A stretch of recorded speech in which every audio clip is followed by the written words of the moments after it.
क'क्राझार जिल्ला बिजिरथाय मावफारिया आफादा दिनै कलम दोनथ'नाय हाबाफारि लादों।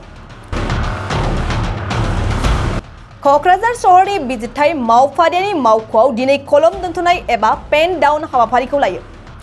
मानोना क'क्राझार जिल्ला बिजिरथाय मावफारिया आफादा थांनाय 1989 मायथाइनिफ्रायनो माखासे मोननांगौ मोनथायफोरनि दाबिफोर दंमोन। बेफोर दाबिखौ दासिमबो मोनफुंनो हायैनि जाहोनाव दिनै कलम दोनथ'नाय हाबाफारि लानाय जायो। जोंहा मोनसे दुलाराय आसाम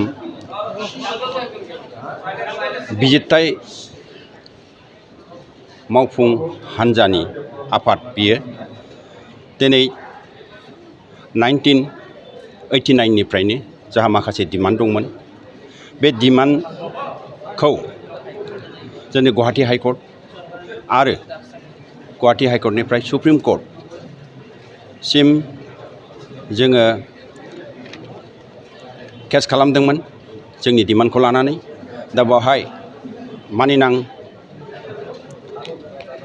सुप्रिम कर्टआ जोंनो मोनसे जाजमेन्ट होदों। बे जाजमेन्टआव जोंहा मावफुं हान्जानि थाखाय माखासे रिभाइस पे बा माखासे फेसिलिटि बेखौ लानानै जोंनो जाजमेन्ट होदों। दा बे जाजमेन्टखौ दिनैसिमबो जोंनि आसाम गभर्नमेन्टआ इमप्लिमेन्टेसन खालामाखै। दा बिनि दाबियावनो सिगांनिफ्रायनो जोङो आसाम गभर्नमेन्टनो मेम'रेन्डाम होबाय थादोंमोन जाहाथे बे अनारेबल सुप्रिम कर्टनि जाजमेन्टखौ इमप्लिमेन्टेसन खालामो। दा बे इमप्लिमेन्टेसनखौ दासिमबो जोंनो खालामनानै होआखै। दा बिनि थाखायनो जोंनि सेन्ट्रेल कमिटि गुवाहाटी सेन्ट्रेल कमिटिनिफ्राय जोंनो बिथोन होदों। जोंनि दाबिया दासिमबो सुस्रांजायाखै।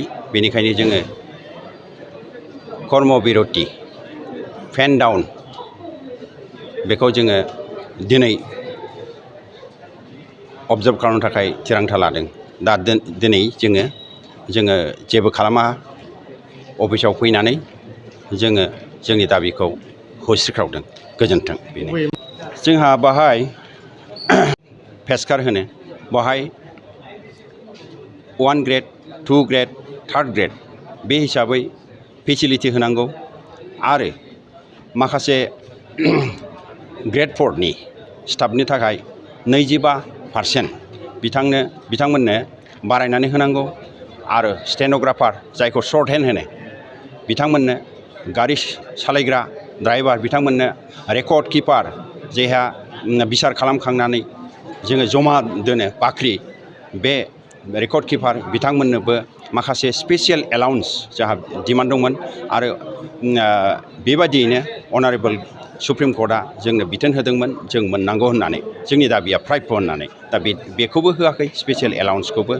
आरो जेब्ला लक आदालत जायो जेरै बेंकनि माखासे सुख'नांगौ फैसा बेफोरखौ जोङो एरेन्ज खालामनानै लक आदालत हिसाबै एरेन्ज खालामो। आरो फिसा फिसौ केस बुलायनाय सोलायनाय बेफोरखौ जोङो फिक्स खालामो। बाहाय बिथांमोनहा दस्रा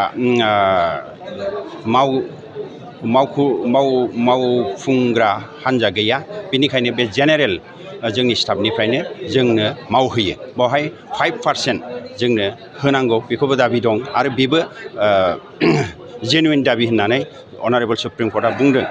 आरो ROP 2017 बे जोंनि न्यायिक कर्मचारिनो जे होनांगौ बेखौबो होआखै।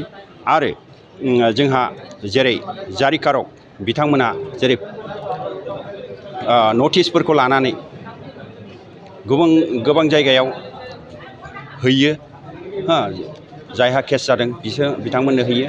दा बावहाय मोनसे मासावनो 400 थाखाल' जोंनो होयो।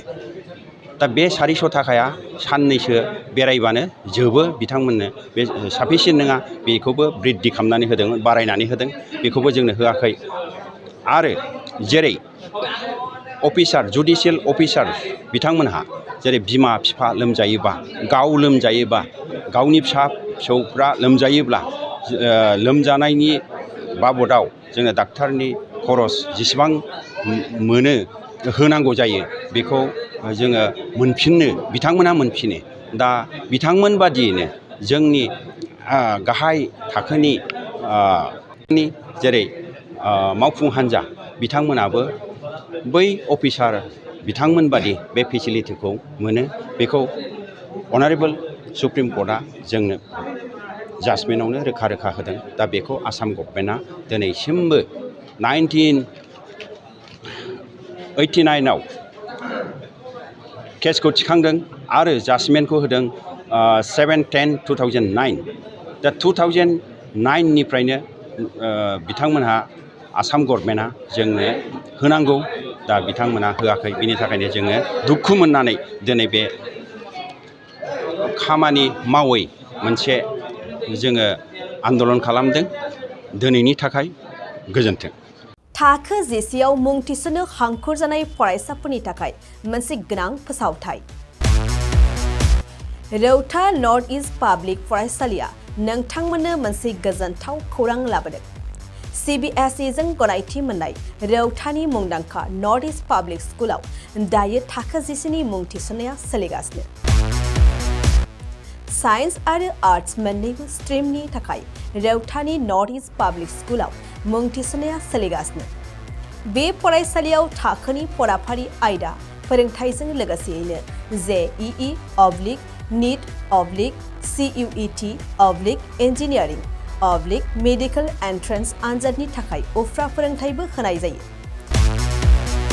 बे फरायसालियाव बिजाब बाख्रि फरायसाफोरनि थाखाय हस्टेल आरो गेलेनाय मोसानाय बायदि बायदि केरिकुलार एक्टिभिटिसनि सुबिदा दं।